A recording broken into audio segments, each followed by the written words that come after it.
Rules, rules, rules. Let me explain them before you drop a self-righteous comment about how wrong Goku VS Superman was. For this video, we're ranking Death Battle Season 1 episodes based on how fair they are by an episode's own logic. Ergo, we will only be using the information provided by Death Battle itself, with the exception of values for power tiers. So for instance, if Death Battle was to put a character at being a mountain buster, I would use the low end of mountain level for the character's stat.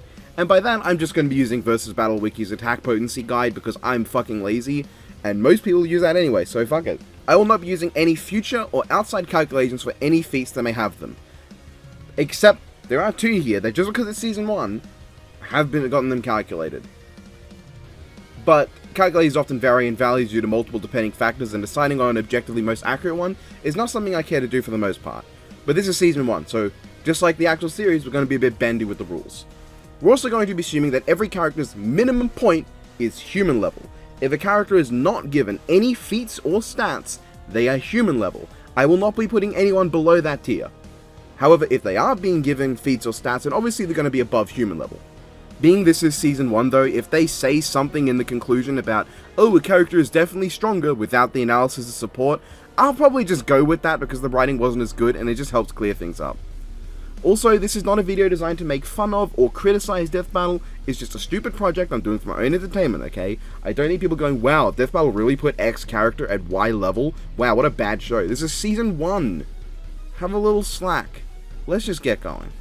Rogue vs. Wonder Woman is the first in the list of episodes that are rather embarrassingly wrong by their own logic. There'll be a few of those, and remember these are not wrong overall, but wrong in the context of just what's presented in the episode. Death Battle themselves put Wonder Woman at much more powerful and much faster. Now Rogue is being classed as able to lift buildings while Wonder Woman is not, but they do just outright say Wonder Woman is higher in the conclusion, with the argument that Rogue would steal her powers on the first touch. Here's the problem, they also compare Wonder Woman's power to Juggernaut, who they say earlier can resist the touch. Ergo, by their logic, Wonder Woman's fighting skill would mean that once she resists the touch the first time, only giving Rogue a little of her power, she'd know not to hit her in the face again, and would just go at Rogue without giving her power. So realistically, Rogue should have lost, and her extra sense also doesn't help because even they said it sucks. Felicia vs. Taukaka. The next to be wrong is actually one that I missed when I did that video. Felicia vs. Taukaka. And by wrong I mean, it's so vague and ill-explained that Felicia is the only character with any number in this episode, that being that she can lift her own body at 128 pounds. Compared to Taukaka's feat of standing straight up, she weighs slightly less.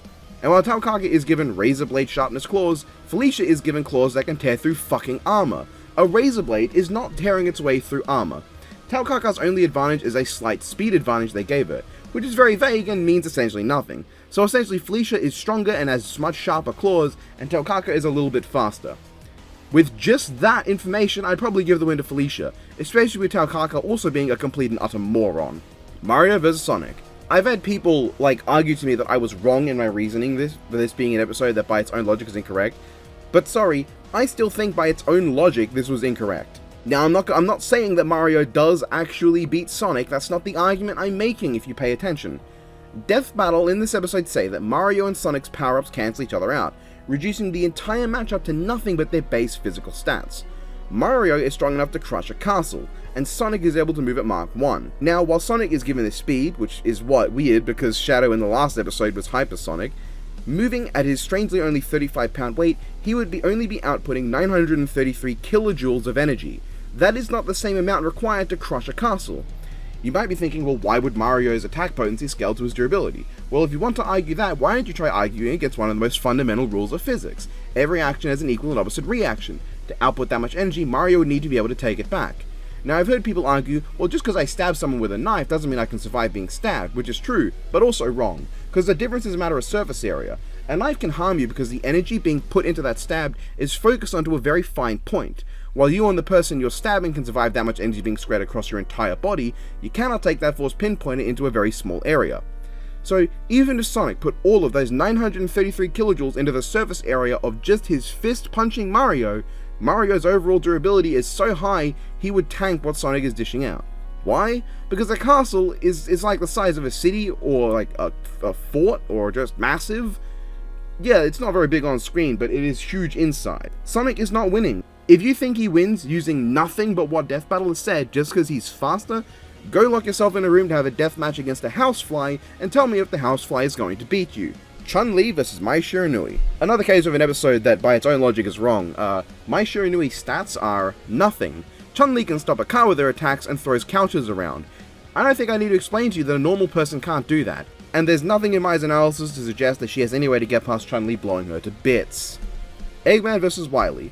This one is just sad. Metal Overlord is given no stats beyond his speed. However, Metal Overlord is also like 15 meters tall, so compare that to Napalm Man blowing up a museum. Museums are bigger than Metal Overlord. Any argument that you would get Overlord above this require you to bring in outside information. Because no, you can't look at him and just say he's bigger than a museum, when he's definitely not. Link vs Cloud. Again, one that by their own logic disagrees with them. Cloud is so strong he can fight planet busters, and Link isn't given anything to compare to that. Based on Death Battle's analysis, Link is like, I don't know, wall or building, while Cloudkin is like planet level. Can is like planet level, that's English. Pikachu vs Blanca. This one is so dumb. They said that Pikachu's Volt Tackle has the impact of a Megaton Warhead. I don't need to tell you that Blanca wrestling Jaguars is not a feat that will match a Megaton Warhead. Luke vs Harry. I don't even know what gave either the win here. Harry had an instant win, but Luke can dodge it while Harry can't dodge his instant win. They gave us speed for the Firebolt, but that's the speed of Harry moving on a broom, not how fast he himself is. So that's just one of the ones that's like, it's here, and it's not necessarily wrong by their own logic, it's just sort of weird. Doomguy vs Master Chief. We're going to have a lot of hard ones to measure, yes. Doomguy is given stronger weapons and a literal 1% times speed advantage, while Chief is given much more variety, training, and better physical strength. There is nothing here that I can compare in a way that is quantifiable, so let's just move on. Goomba vs Koopa. How the hell am I even supposed to measure this? They gave us 200 pounds of pressure for what the Koopa's shell can survive, but that's just a shell, and that can't be used for attacking without the Goomba sabotaging itself. And even then, durability doesn't necessarily scale to attack power. They're not even really given stats, so it's just a matter of the Koopa's advantages is that it has an indestructible shell and is not as stupid. I can't measure that, man. Teenage Mutant Ninja Turtle Battle Royale. This one kind of speaks for itself when you put a bunch of characters who literally scale to one another in a fight. It's fairly close, with Leonardo being not the strongest or the fastest, but winning anyway due to strategy. What else am I supposed to say? Zitz vs Leonardo. I'm having a migraine. I'm blitzing through these episodes because there's so nothing to talk about. This really isn't any different to the last one. Without anything to give us a metric, Zitz is vaguely stronger, and Leonardo is vaguely more skilled and shit. Who fucking knows, man? This is season 1. Yoshi vs Riptor. I guess unlike the last ones, it's a little less close because instead of just being intelligence that gave Yoshi the win, it was also his insane eating powers, which is more advantages? Because otherwise they do say Riptor is stronger. Boba Fett vs Samus Aran. The first episode, predictably, is kind of hard to measure.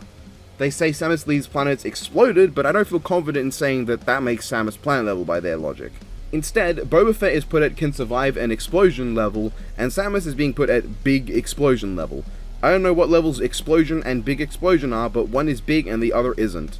Samus can also avoid the backpack missile, that doesn't seem very important. Starscream vs Rainbow Dash. This one's in a similar boat to Boba Fett vs Samus where it's beyond vague.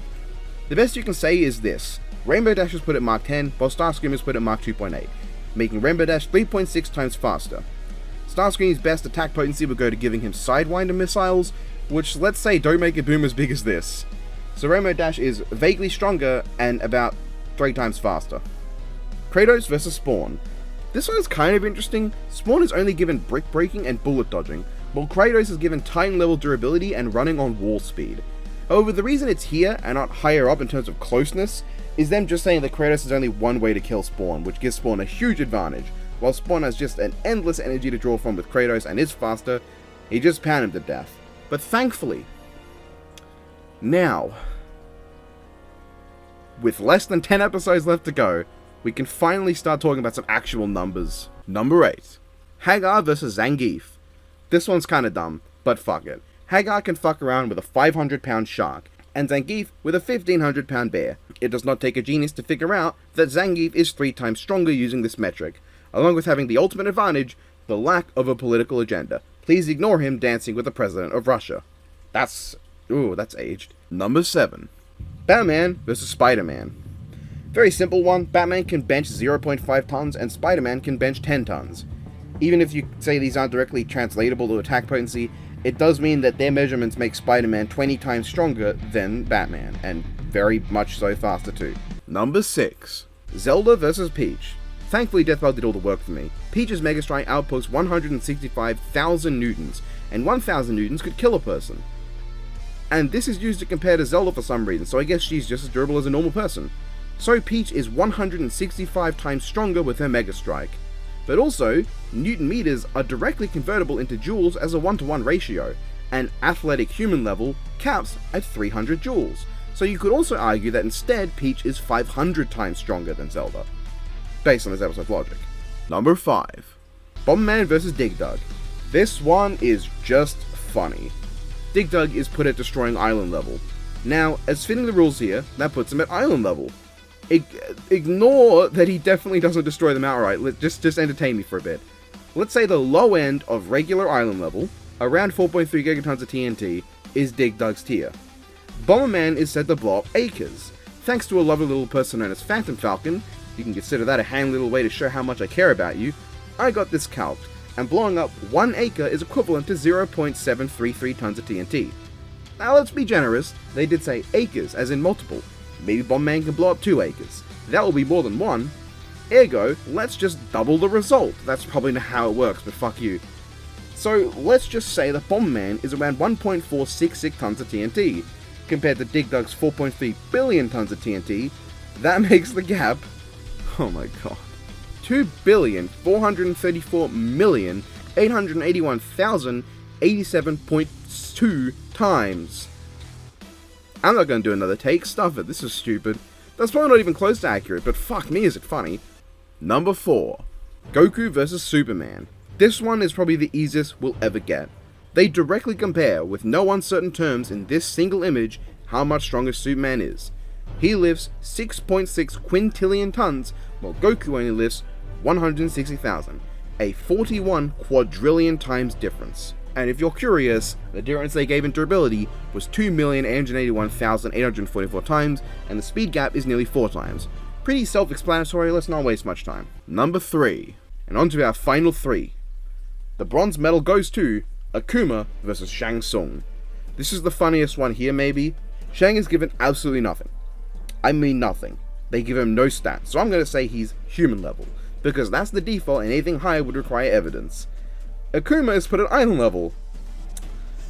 Let's just suffice to say that the difference between island level and human level is 499 quadrillion times. And I guess island level is how strong a human holocaust is.